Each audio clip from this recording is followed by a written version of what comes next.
এখন জংঘলত এটা সিংহ আছিল আৰু সেই সিংহই তাৰে জংঘলৰ সিয়ে বহুত ডাঙৰ বুলি ভাবিছিল আৰু সি বনৰ ৰজা বুলি সি ভাবিছিল আৰু সেই জংঘলতে সি বাস কৰিছিল। আৰু সৰু সৰু যিবিলাক জন্তু আছে সিহঁতে সিংহৰ কাৰণে থাকিব নোৱাৰা হৈছিল।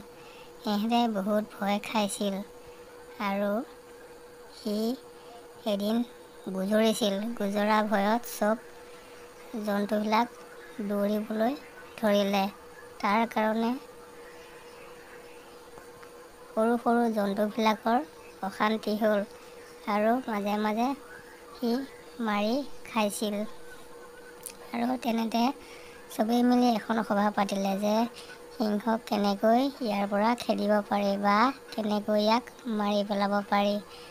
এনেকৈ মিটিং পাতিলে আৰু মিটিং পাতি সিহঁতে এটাই ফাইচলা কৰিলে যে সিংহই কিবা এটা নহয় কৰি ইয়াৰ পৰা মাৰা নহ'লে খেদা ব্যৱস্থা কৰিব লাগিব, নহ'লে আমাৰ উপায় নাইকিয়া হৈছে।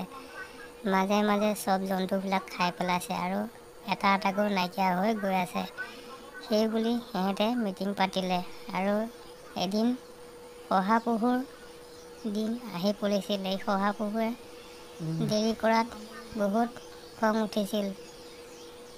শহাপহুৰ দিন আছিল আৰু সেই শহাপহু বহুত দেৰি কৰাৰ কাৰণে বুজালে যে প্ৰভু, আপোনাৰ নিচিনা আৰু এজন আহি থকা অৱস্থাত আৰু এজন সিংহ পালোঁ।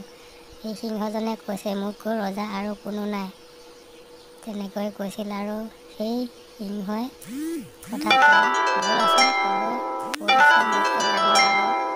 আৰু এজন সিংহ আৰু তেনেতে গৈ আছে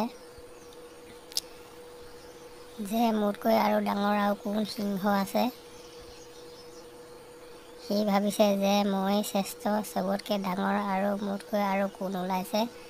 সেই বুলি শহাপহুৱে নি আছিল। শহাপহুটো বিৰাট চালাক আছিল আৰু সেই সিংহটোক নি এটা কুঁৱাৰ ওচৰত লৈ গ'ল আৰু কুঁৱাৰ ওচৰত নি পেলাই সি ভাবিলে এইটো সুযোগতে সিংহক মাৰি পেলাব লাগিব আৰু ঠেলি পেলাই সি কুঁৱাত পেলাই দিলে।